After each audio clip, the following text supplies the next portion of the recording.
বড় মামা আমায় যেতে বলো না প্লিজ, আমার অনেক কাজ আছে। তুমি আসছো যেহেতু আম্মুকে আজই নিয়ে যাও, এতে কোনো সমস্যা নেই। তবু আমায় যেতে বলো না। বড় মামা একটু রেগে বললেন, এখন তোমাদের সমস্যা শুনেছি, কিন্তু বিয়ের সময় আমি কারো কোনো সমস্যা শুনতে চাই না। আমার মেয়ের বিয়েতে সবাইকে উপস্থিত থাকতেই হবে। আবির ঠান্ডা কণ্ঠে বলল, যদি চাও সবাই মাইশা আপুর বিয়েতে উপস্থিত থাকুক, তাহলে আগামী মাসে মাঝামাঝি তারিখ দাও, বাকিটা তোমাদের ইচ্ছা। এই বলে আবির চলে গেছে। আগামী মাসে মিম আদির বার্ষিক পরীক্ষা শেষ হবে, তারপর বিয়ে হলে সবাই যেতে পারবে। এই জন্যে আবির বিয়ের তারিখ আগামী মাসের মাঝামাঝি দিতে বলেছে। কয়েকদিন পর সকালবেলা খাবার টেবিলে সবাই একসাথে খাবার খাচ্ছিল। আলী আহমদ খান হঠাৎই বলে উঠলেন, আবির, তোর কি কিছুদিন সময় হবে? আবির বাবার দিকে তাকিয়ে প্রশ্ন করল। কেন? আলী আহমদ খান বললেন, তোকে রাজশাহী যেতে হতো। আবির ভাই রাজশাহী যাবে শুনে মেঘ আজকে উঠে ঘুম থেকে উঠে আর রাতে ঘুমাতে যাওয়ার পূর্বে আবির ভাইকে দেখা মেঘের নিত্যদিনের অভ্যাসে পরিণত হয়েছে। আবির ভাইকে রাজশাহী যেতে হবে শুনে অষ্টাদশীর মন সহসা খারাপ হয়ে গেছে। আবির কিছু বলার আগেই পাশ থেকে ইকবাল খান উঠে বেসিনের দিকে চলে গেছেন। আবির একবার বেসিনের দিকে দেখে পরক্ষণে মেঘের দিকে এক পলক তাকালো। মেঘ মাথা নিচু করে বসে আছে। আবির ভারী কণ্ঠে বলল, ঠিক আছে, কবে যেতে হবে? মোজাম্মেল খান বললেন। আগামীকাল গেলে ভালো হবে। কেউ আর কোনো কথা বলছে না। তানভীর কিছু একটা বলতে গিয়েও থেমে গেছে। আবির খাবার শেষ করে অফিসের উদ্দেশ্যে বেরিয়ে পড়েছে। বিকেলের দিকে মেঘের ঘুম ভাঙে। ফ্রেশ হয়ে ব্যালকনিতে দাঁড়াতেই দেখলো নিচে আবির ভাইয়ের বাইক রাখা। তার মানে আবির ভাই বাসায়। মেঘ রুম থেকে বেরিয়ে আবিরের রুমের দরজায় পা রাখতেই ডাকলো, আবির ভাই। পর্দা সরাতেই চোখে পড়লো রাকিব ভাইয়া সহ আরও 3-4টা ছেলে। মেঘ সঙ্গে সঙ্গে দরজা থেকে সরে গেছে। মেঘ ওড়না মাথায় দিতে ব্যস্ত। আবির দরজা পর্যন্ত এসে বলল, কি হয়েছে বল। মেঘ মোলায়েম কণ্ঠে বলল, ছাদে যাব, চাবিটা কি দেয়া যাবে? আবির স্বাভাবিক কণ্ঠে উত্তর দিল। তুই দাঁড়া, আমি নিয়ে আসছি। রুমে ঢুকতে রাকিব বলে উঠল, বাহ আবির বাহ, এখন থেকেই বউকে। এতটুকু বলতেই আবির রাকিবের মুখ চেপে ধরে বিড়বিড় করে বলল, মুখটা বন্ধ রাখ, ও বাইরে আছে, শুনতে পাবে। উচ্চস্বরে রাসেল, লিমন, মোবারক আর শিশির বলে উঠল ও। আবির রাকিবকে ছেড়ে ছাদের চাবি মেঘকে দিয়ে গম্ভীর কণ্ঠে বলল, 1 ঘন্টার মধ্যে নিচে আসবে। মেঘ আচ্ছা বলে যেতে নিয়ে আবারও থমকে দাঁড়ালো। আবির তখনও দরজায় দাঁড়িয়ে আছে। মেঘকে দাঁড়াতে দেখে প্রশ্ন করলো। আবার কি হলো? মেঘ আস্তে করে বলল, আবির ভাইয়া বাসায় আস, ভালো মন্দ খবর নেওয়া দরকার না? আবির কপাল কুঁচকে তাকালো। ধীর স্থির কণ্ঠে বলল, এখানে রাকিব ছাড়া আরও কয়েকজন আছে, সবার সাথে কথা বলার আপাতত কোনো প্রয়োজন নেই। তোর পক্ষ থেকে আমি রাকিবের খবর নেব, যা এখন। ঘরে ঢুকতেই সবাই একসাথে বলে উঠল, এখনই এই অবস্থা আবির? আবির বিরক্তির স্বরে বলল, কি অবস্থা? এখনই ও বলে সম্বোধন করছিস, বিয়ের পর কি বলবি? আবির ঠাট্টার স্বরে বলল, ও গো, হ্যাঁ গো, জান, কলিজা, ফুসফুস, ময়না, টিয়া, টুনটুনি, কত কিছুই আছে। শিশির বলে উঠল, ফাজলামো বাদ দিয়ে বিয়েটা তাড়াতাড়ি কর, আমরা তোর প্রণয়ের শুভ পরিণতি দেখতে চাই। আবিরের মুখের হাসি মুহূর্তে গায়েব হয়ে গেছে। ধপ করে বিছানার পাশে বসে গুরুভার কণ্ঠে বলল, যদি পারতাম সেই কবে ওরে আমার রানী বানিয়ে ফেলতাম, পারছি না তো। রাসেল স্বাভাবিক কণ্ঠে বলল, সেসব বাদ দে, তোর এখন রাজশাহী যাওয়ার কি দরকার বলতো? এই সপ্তাহে আমাদের মিটিং হওয়ার কথা ছিল, তুই চলে গেলে কিভাবে হবে? আবির বলল, আমায় যেতে হবে, মিটিং পরে করব। লিমন সচেতন কণ্ঠে শুধালো, তোর ইকবাল চাচ্চুকে পাঠালেই হয়, এমনিতেই উনিই তো বেশিরভাগ দায়িত্ব সামলান। আবির ভারী কণ্ঠে বলল, উনি ছেলেটা চট্টগ্রামের সব দায়িত্ব সামলান, কারণ রাজশাহী যাওয়া বারণ। কেন? লিমন প্রশ্ন করলো। আবির বলা শুরু করলো, অনেক বছর আগের ঘটনা, যখন রাজশাহীতে প্রথমবার কোম্পানির কাজ শুরু হয়েছিল, তখন বেশ কয়েক বছর কাকামণি রাজশাহীতে ছিলেন। ওইখানে যে বাসায় ছিলেন, ওইখানে বাসার মালিকের মেয়েকে কাকামণি ভালো লাগতে শুরু করে। মালিকের মেয়েরও কাকামণিকে ভালো লাগে। ধীরে ধীরে ওনাদের মধ্যে প্রেমের সম্পর্ক গড়ে ওঠে। কিছুদিনের মধ্যে মালিকের পরিবার বিষয়টা জানতে পারে। তাদের দিক থেকে আপত্তি ছিল না, বিয়েও করে দিতে চেয়েছিল, কিন্তু কাকামণি চেয়েছিলেন পরিবার নিয়ে গিয়ে বউ উঠিয়ে নিয়ে আনবে। সেই যে রাজশাহী থেকে বাসায় আসছিল আব্বু আর চাচুকে নিতে, ওই দিনের পর থেকে আজও রাজশাহীতে পা দিতে পারেনি, বিয়েতে করতেই পারেনি, রাজশাহী পর্যন্ত যেতেই পারলো না। জোর করে আব্বু চাচুর পছন্দের কুমিল্লা থেকে কাকিয়াকে বিয়ে করে নিয়ে এসেছেন। মনের বিরুদ্ধে গিয়ে সংসার মনোযোগ দিতে চেয়েছিল। সংসারে মনোযোগ আনার পেছনে পুরো ক্রেডিট কাকিয়ার। উনি অনেক ভালো মানুষ। উনি কাকামণির পাশে বন্ধুর মতো ছিলেন। এখন পর্যন্ত রাজশাহী বিভাগের কাজ চাচু করেন। এই প্রথম আমি যাব। শিশির দীর্ঘশ্বাস ছেড়ে বলল। তোর কি হবে রে আবির? আবির মুচকি এসে উত্তর দিল। সিদ্ধান্ত তো কবেই নিয়েছি। মেঘকে আমার জীবনে পেলে বাঁচবো, আর না হয়। রাসেল প্রশ্ন করল। তোর বাবা আর চাচার সমস্যা কি? আবির দীর্ঘশ্বাস ছেড়ে বলল। সমাজ। ওনারা সমাজের চোখে ভালো থাকতে আপন মানুষদের মনকে হাজারবার খুন করতে পারেন। অফিসিয়াল কিছু বিষয় নিয়ে বেশ কিছুক্ষণ আলোচনা চলল। এর মধ্যে মেঘ এসে চাবি দিয়ে গেছে। সন্ধ্যার দিকে রাকিবরা চলে গেছে। রাকিবদের গেট পর্যন্ত এগিয়ে দিয়ে ফেরার পথে মেঘের দরজার সামনে আবির দাঁড়িয়ে পড়ল। দরজা ধাক্কা দিয়ে তাকাতেই চোখে পড়ল মেঘ টেবিলের উপর মাথা নিচু করে বসে আছে। আবির মোলায়েম কণ্ঠে বলল, আসবো। মেঘ মাথা তুলে ঘাড় ঘুরিয়ে তাকিয়েছে। অশ্রুসিক্ত লোচনে তাকালো। অমনি গাল বেয়ে নোনা জল গড়িয়ে পড়তে শুরু করে। আবির দেখে মেঘ আবারও মাথা নিচু করে ফেলেছে। আবির এগিয়ে এসে মেঘের পাশে দাঁড়িয়ে প্রশ্ন করল, চা খাবে নাকি কফি? এমন প্রশ্ন শুনে পুনরায় মুখ তুলে আবিরের মুখ পানে তাকালো। এই যে এসে কান্না করছে, কই একটু সান্ত্বনা দিবে তা না। মেঘ মনে মনে ভাবছে, কখন কি বলতে হয় এই ব্যাটা কি কিছুই জানে না। মেঘের বৃহৎ অক্ষি যুগল আবিরের চোখে নিবদ্ধ। গাল বেয়ে এখনো নোনা জল গড়িয়ে পড়ছে। আবিরের ওষ্ঠদয় কিছুটা প্রশস্ত হলো। কণ্ঠ খাদে নামিয়ে বলল, এই যে কান্না করছিস, একটু পরেই তো মাথা ব্যথা শুরু হবে। তুই নিজে চিন্তাই না করতে পারিস, আমার তো করতে হবে। মেঘ সিক্ত আখিতে তাকিয়ে প্রশ্ন করল, আপনার চিন্তা করতে হবে কেন? আবির একটু ভেবে বলল, কাঁদতে কাঁদতে যদি চোখে অন্ধকার দেখিস, তখন সবাই তোকে কানি বলবে। তানভীর কত কষ্টই না হবে যখন সবাই ওকে না কানির ভাই বলবে। আবির সশব্দে হাসছে আর মেঘ নির্বাক চোখে তাকিয়ে আছে। আবির হাসি থামিয়ে বলল, চা খাবি নাকি কফি খাবি এটা বল, তারপর কান্না করিস। মেঘ কপাল গুটিয়ে বলল, কফি। আবির মুচকি এসে বলল, গুড গার্ল, এবার কান্না শুরু কর। আমি আসার আগ পর্যন্ত কাঁদবি, 1 সেকেন্ডের জন্য থামবি না। রেডি? মেঘ আহাম্মকের মতো চেয়ে আছে। আবির হাসতে হাসতে রুম থেকে বেরিয়ে গেছে। কিছুক্ষণের মধ্যেই আবির 2 কাপ কফি নিয়ে আসছে। কফির কাপ দুটো টেবিলের উপর রেখে পকেট থেকে একটা গাঁদা ফুল বের করে মেঘের কানে গুজে দিল। আবিরের কর্মকাণ্ড দেখে মেঘ অভিভূতের ন্যায় চেয়ে আছে। নিষ্পলক দৃষ্টি তার। আবির ভাই নিজের হাতে কানে ফুল গুজে দিচ্ছে, এটা অনুভব করতে মেঘের হৃৎপিণ্ড দিকবিদিক ছুটাছুটি শুরু করে দিয়েছে। আবিরের প্রতি অষ্টাদশী এতটাই আসক্ত হয়ে গেছে যে দিবারাত্রি শুধু আবির ভাইকে নিয়ে স্বপ্ন দেখে।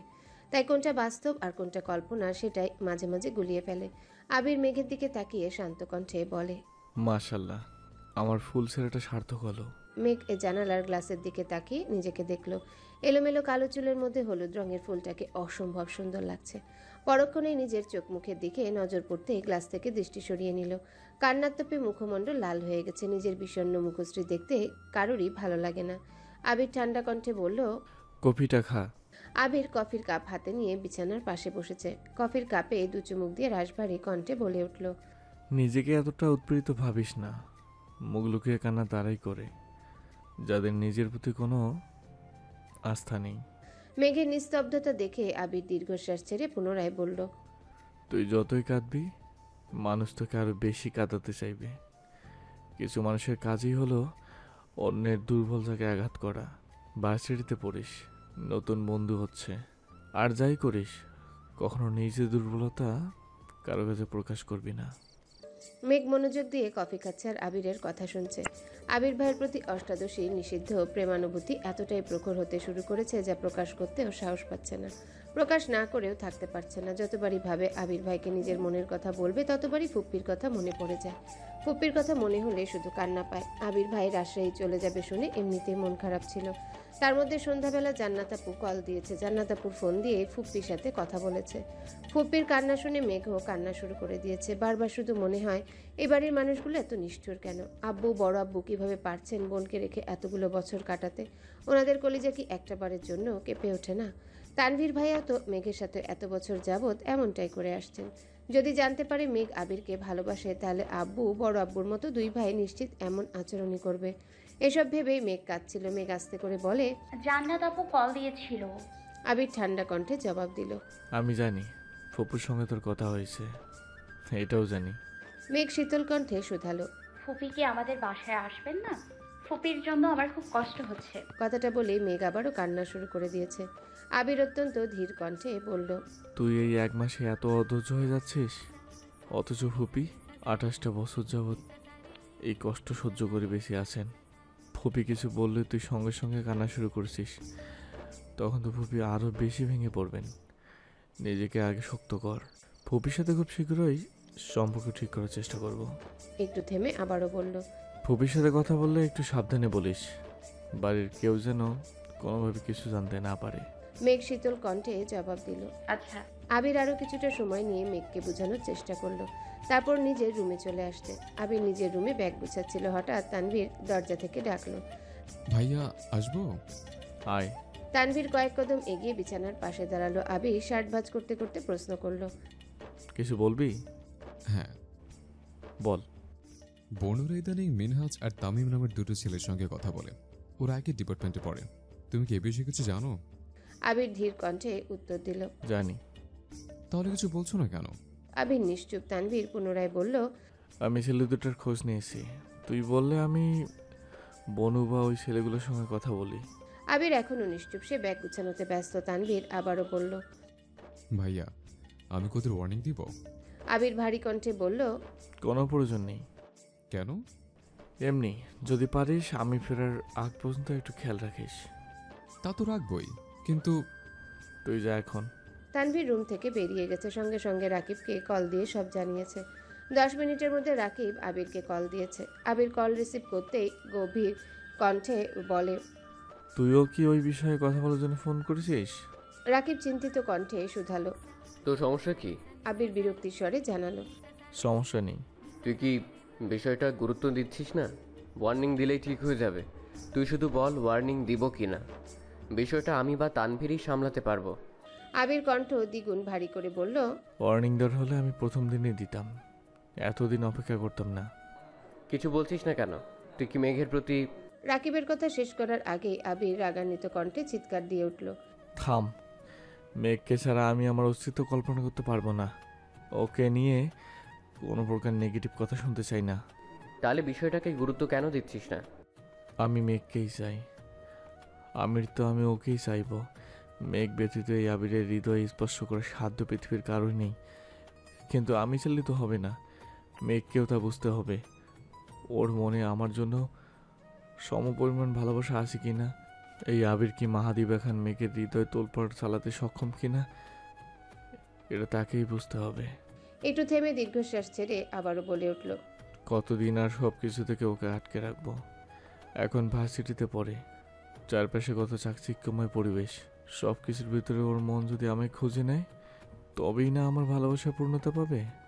রাকিব রাগান্বিত কণ্ঠে বলল, তোর এই পাগলামির পরিণাম খুব ভয়ানক হবে, মিলিয়ে নিস। এখনো সময় আছে, তুই শুধু একবার বল। আবির কণ্ঠ 3 গুণ ভারী করে বলা শুরু করলো, জীবনটা তো এমনিতে তছনছ হয়ে গেছে, ভয়ানক পরিণামের আর কি বা বাকি আছে। তুই বিশ্বাস করবি রাকিব, ওরে কাঁদতে দেখলে আমার কলিজা কেঁপে ওঠে। মনে হয় আমার হৃৎপিণ্ডটাকে কেউ অবিরত ছুরি দিয়ে আঘাত করছে। আর যখন বুঝতে পারে ওই কান্নার কারণটা আমি, তখন নিজেকে বড্ড অপরাধী মনে হয়। এই জীবন তো আমি চাইনি রাকিব। ওকে কাঁদাবো বলে তো ভালোবাসিনি, তবে কেন আমার সাথে এমন হলো? রাকিব কথা খুঁজে পাচ্ছে না, আমতা আমতা করে বলল, থাক, চিন্তা করিস না, সব ঠিক হয়ে যাবে ইনশাল্লাহ। আবির আর কোনো কথা বলেনি, ফোন কেটে দিয়েছে। ভোরবেলা রওনা দিতে হবে। ব্যাগ গুছিয়ে ঘুমিয়ে পড়েছে। আবির রাজশাহীতে গেছে 3 দিন হলো। আজকে মালিয়া খান ভাইয়ের বাড়ি থেকে ঘুরে আসছেন। মাইশার বিয়ে আগামী মাসের মাঝামাঝিতে ঠিক করা হয়েছে। ততদিনে মিম আর আদির পরীক্ষা শেষ হয়ে যাবে। মিম আর আদির সামনে পরীক্ষা বলে লেখাপড়া একটু বেশি করতে হচ্ছে। আকলিমা খান ছেলে মেয়েকে পড়ানোতে ব্যস্ত। মেঘ শুয়ে বসে আর টিভি দেখে দিন কাটায়। সন্ধ্যার পর মেঘ টিভিতে প্রোগ্রাম দেখছিল। মালিয়া খান মেঘের পাশে সোফায় বসে শান্ত কণ্ঠে জিজ্ঞাসা করলেন, তোর ভাইয়ের সাথে কি আজকে কথা হয়েছে? মেঘ টিভি থেকে মনোযোগ সরিয়ে বড় আম্মুর দিকে তাকিয়ে বলল, কোন ভাই? মালিয়া খান বনিতা ছাড়াই বললেন, আবিরের সাথে কি আজকে কি কথা হয়েছে? মেঘ ঠান্ডা কণ্ঠে উত্তর দিল, আমার সঙ্গে তো কথা হয়নি, সকালে আম্মুর সাথে কথা হয়েছিল। মালিয়া খান কিছুটা গম্ভীর কণ্ঠে বললেন, তোরা ভাই বোনেরা এমন কেন? আমার ভাইরা বিয়ের এত বছর পরেও প্রতিদিন কেউ না কেউ ফোন দিয়ে আমার খোঁজ খবর নাই। আর তোরা এখনই কথাবার্তা বলিস না। তোদের বিয়ে হলে শ্বশুর বাড়ি থেকে তো জীবনেও ভাইদের খবর নেবে না। বিয়ের কথা শুনে মেঘের মন খারাপ হয়ে গেছে। বাবা মা, বড় আম্মু, কাকিয়া, ভাই বোনদের ছেড়ে যেতে হবে ভেবে এত বছর বিয়ের কথা শুনলে মেঘের রাগ উঠে যেত। এখন সবার সঙ্গে আরও একজন ওতপ্রোতভাবে জড়িয়ে আছে। আবির ভাইয়ের প্রতি তার অসীম ভালোবাসার পরিণাম কি হবে? আবির ভাই ছাড়া অন্য কাউকে নিয়ে ভাবতেই পারে না সে। মালিয়া খান আদেশের স্বরে বললেন, আবিরকে একটা কল দে তো। আমি সকাল 11টায় কল দিলাম, বিকেলেও দিলাম, কিন্তু তোর ভাই তো কল ধরছে না। কল দিয়ে দেখ তো ধরে কিনা। মেঘ পাশ থেকে ফোন নিয়ে আবিরের নাম্বারে ডায়াল করলো। কয়েকবার রিং হওয়ার পরই রিসিভ হলো। মেঘ তৎক্ষণাৎ বড় আম্মুর দিকে ফোন এগিয়ে দিল। আবির তি বলতেই মালিয়া খান বলে উঠলেন, সারাদিন কই ছিলি? সকালেও কল দিলাম, বিকালেও কল দিলাম। আবির বিস্ময়ের সমেত তাকিয়ে ভারী কণ্ঠে বলে, আম্মু। মালিয়া খান পুনরায় বললেন, কোথায় আছিস? আবির ঢোক গিলে তপ্ত স্বরে বলল, বলে ফোন রেখে অফিসে চলে গেছিলাম, মাত্রই রুমে আসছি। আবিরের আম্মু মুখ গোমরা করে বললেন, ফোন যে রেখে গেছিলি সেটা কি জানানোর দরকার ছিল না? আমি চিন্তায় অস্থির হয়ে যাচ্ছিলাম। আবির ঠান্ডা কণ্ঠে উত্তর দিল, আম্মু তোমাকে তো বলেছি আমার জন্য এত চিন্তা করো না। তুমি কখন আসছো সেটা বলো। আসছি দুপুরের পরে। মাইশার বিয়ে ঠিক হয়েছে আগামী মাসে। শুন, তোর মামা সহ বাড়ির সবাই কম করে হলেও 100 বার বলে দিয়েছে যেন তুই বিয়েতে যাস। সেসব নিয়ে ভাবার সময় আছে। তোমার শরীরের কি অবস্থা? আলহামদুলিল্লাহ সুস্থ আছি। তুই কেমন আছিস বাবা? কবে আসবি? আলহামদুলিল্লাহ ভালো আছি। কবে আসবে এখন বলতে পারছি না। কেন? তুই আসলেই বলবো। আচ্ছা মেঘ কোথায়? এখানেই আছে। ফোনটা ওকে দাও তো। নে, তোর ভাইয়া কথা বলবে। এই বলে ফোনটা মালিয়া খান মেঘের দিকে এগিয়ে দিল। মেঘ কাপা কাপা হাতে ফোনটা নিল। আবির ভাইয়ের সঙ্গে কথা বলতে গেলে এখনো অস্বস্তিতে ভোগে মেয়েটা। মেঘ ফোন হাতে নেওয়ায় মালিয়া খান উঠে রান্নাঘরের দিকে চলে গেছেন। মেঘ ফোন কানে ধরে শীতল কণ্ঠে সালাম দিল। আবির সালামের উত্তর দিয়ে গম্ভীর কণ্ঠে শুধালো, তুই যে কাজগুলো করছিস এগুলো কি বুঝে করেছিস? মেঘ ভয়ে ভয়ে শুধালো, কি? তুই যে হুট করে আম্মুকে ফোন দিয়ে দিলি, আমি তো তুই ভেবে কথা বলছিলাম। যদি কিছু বলে ফেলতাম। কি বলে ফেলতেন? সে যাই বলি, এমন কাজ আর কখনো করবি না। ফোন কাউকে দেওয়ার আগে বলে তারপর দিবি, মনে থাকবে? হ্যাঁ। আগেও কি কল দিয়েছিলি? মেঘ আস্তে করে বলল, না। তা দিবি কেন? আমি তো বাড়িতে না থাকলে তোর ঈদ লেগে যায়। নিজের মধ্যে চলতে পারিস, সব কিছু করতে পারিস। মেঘ বিড়বিড় করে বলল, আপনাকে কল দিতে ভয় লাগে। কথাটা শোনা মাত্রই আবিরের মেজাজ খারাপ হয়ে গেছে। কপাল গুটিয়ে অত্যন্ত পুরু কণ্ঠে বলল, খুব ভালো, আমার মাথা ব্যথা করছে, রাখছি। মেঘ আর কিছুই বলতে পারল না। আবির কল কেটে দিয়েছে। অষ্টাদশীর মন খারাপ করতে চেয়েও করতে পারল না। 3 দিন পর আবির ভাইয়ের সাথে একটু হলেও কথা হয়েছে, এতেই মনটা হালকা হয়ে গেছে। তবে আবির ভাইয়ের মাথা ব্যথা শুনে চিন্তাও লাগছে। খাওয়া দাওয়া শেষ করে রাতে শুয়ে শুয়ে ভাবছে আবির ভাইকে কল দিবে কিনা। ভাবতে ভাবতে ডায়াল করলো আবিরের নাম্বারে। অষ্টাদশীর বুকে ধুকপুকানি শুরু হয়ে গেছে। বারবার মনে হচ্ছে শ্বাস আটকে আসছে। শোয়া থেকে উঠে বসেছে। আবির ফোন রিসিভ করেই বলল, সরি। কেন? সন্ধ্যার আচরণের জন্য। মেঘের অক্ষি যুগল কোটর ছেড়ে বাহিরে আসতে চাইছে। আবির ভাই তাকে সরি বলছে। এটাও কি সম্ভব? মেঘ কোমল কণ্ঠে শুধালো, আপনার মাথা ব্যথা কি কমেছে? আবির ঠাট্টার স্বরে বলল, যদি বলি কমেছে তাহলে কি কথা বলবি না? মেঘ ভনিতা ছাড়াই বলে উঠল, বলবো। আবির মৃদু হেসে বলল, তার মানে কথা বলতে ফোন দিয়েছিস? মেঘ আমতা আমতা করে উত্তর দিল। না। আবির ভ্রুকুচকে প্রশ্ন করল, তার মানে কথা বলতে ফোন দিয়েছিস? মেঘ মন খারাপ করে বলল, জানি না। আবির সশব্দে হেসে বলে, হায় আল্লাহ, এত কনফিউজড। হাসি থামিয়ে আবির স্বাভাবিক কণ্ঠে বলে উঠল, চিন্তা করিস না, খাবার খেয়ে ওষুধ খাইলাম, এখন মাথা ব্যথা কমেছে। তুই কি করিস? আমি বসে আছি। খাইছিস? হ্যাঁ। ক্লাসে গেছিলি? জি। মেঘ মোলায়েম কণ্ঠে বলল। আবির ভাই? সেই সুপরিচিত কণ্ঠে আবির বলে, হুম। মেঘ চোখ বন্ধ করে সেই শব্দটাই অনুভব করার চেষ্টা করলো। তারপর ঢোক গিলে নিজেকে সংযত করে প্রশ্ন করলো, আপনি বাসায় আসবেন কবে? আবির নিজের চুল ঠিক করতে করতে বলল, বাসার কেউই তো আমার কথা মনে করেনি, তাই ভাবছি এখানেই থেকে যাব। আবিরের কথায় মেঘের অভিমান হলো। মেঘ বিছানা থেকে নেমে ব্যালকনিতে গিয়ে দাঁড়ালো। নিচে রাখা আবিরের বাইকটা দেখে মুচকি হেসে বলল, আচ্ছা সাবধানে থাকবেন, দোয়া করি ভালো থাকুন, রাখছি। আবির উচ্চস্বরে বলে উঠল। এই ওয়েট। মেঘ মৃদু হেসে শুধালো, কিছু বলবেন? আবির দীর্ঘশ্বাস ছেড়ে উত্তর দিল, কাজ শেষ করতে পারলে পরশু চলে আসবো ইনশাল্লাহ। মেঘ ভাব নিয়ে প্রশ্ন করলো। কোনো ওইখানে থাকবেন না? আবির দাঁত চিবিয়ে চিবিয়ে উত্তর দিল। সেটা সময় বলে দিবে। মেঘ মোলায়েম কণ্ঠে বলল, আমি মজা করছিলাম, সাবধানে থাকবেন, এখন রাখছি। আচ্ছা, তুইও সাবধানে থাকিস। মেঘ বেলকনিতে দাঁড়িয়ে ফোনে আবিরের ছবি দেখায় ব্যস্ত। প্রতিটা ছবিতেই আবির ভাইকে অসম্ভব সুন্দর লাগছে। এত সুদর্শন কোনো পুরুষ হতে পারে, এটা আবির ভাইকে না দেখলে মেঘের বিশ্বাসই হতো না। আবির ভাইয়ের বলা প্রতিটা কথায় অষ্টাদশীর হৃদয়ে দোলা দিচ্ছে। এই কয়েক মাসে আবির ভাই অষ্টাদশীর পুরো পৃথিবী দখল করে ফেলেছে। এতগুলো ছবি দেখলো, কিন্তু একটা ছবিতেও হাসির ছিটে ফোটানি। অথচ ওই মানুষটা নিজেও জানে না ওনার হাসিটা অষ্টাদশীর অতীব প্রিয়। মেঘের মাঝে মাঝে মনে হয়, ফুপির মতো আমার জীবনটাও যদি এমন হয়। পরক্ষণেই ভাবে, ফুপার মতো আবির ভাই কি কোনোদিন ভালোবাসবেন আমায়? আজ সেই কাঙ্ক্ষিত দিন। আবির ভাই আসবে বলে মেঘ দুপুর থেকেই ব্যালকনিতে অপেক্ষা করছে, অথচ আবিরের ফেরার কোনো নামগন্ধ নেই। বারবার ফোন হাতে নিচ্ছে, কিন্তু কল দেওয়ার সাহস হচ্ছে না। কিছুক্ষণ পর মিম রুমে আসছে। আপু কি করো? মেঘ ব্যালকনি থেকে রুমে ঢুকতে ঢুকতে বলল, এমনি দাঁড়াচ্ছিলাম। তোর হাতে ওইটা কি? আপু জানো, আমার এক বান্ধবী এটা দিয়েছে। সুন্দর না? মেঘ হ্যান্ডপ্রিন্ট করা টি শার্ট হাতে নিয়ে দেখলো। অনেক সুন্দর হয়েছে। তোর বান্ধবী করেছে? না, আমার বান্ধবীর বড় বোন অনলাইন থেকে শিখে নাকি করেছে। আপু চলো না আমরাও শিখি। তোর শিখতে হবে না, সামনে তো পরীক্ষা না? আমি শিখে তোকে একটা জামা ডিজাইন করে দিব না। আপু সত্যি? মেঘ একগাল হেসে উত্তর দিল, সত্যি সত্যি সত্যি। খুশি? মিম মেঘকে জড়িয়ে ধরে বলল, অনেক খুশি। মিম মেঘের রুম থেকে বের হতে আবিরের সাথে দেখা। মিম হাসি মুখে প্রশ্ন করলো, হ্যালো বন্ধুরা, পরবর্তী পার্ট খুব তাড়াতাড়ি আসবে, তো সবাই অপেক্ষায় থাকো। আর চ্যানেলটি যারা এখনো সাবস্ক্রাইব করোনি তারা পরবর্তী পার্ট দেখার জন্য চ্যানেলটি সাবস্ক্রাইব করে রেখো। ধন্যবাদ সবাইকে, আমাদের সাথেই থেকো।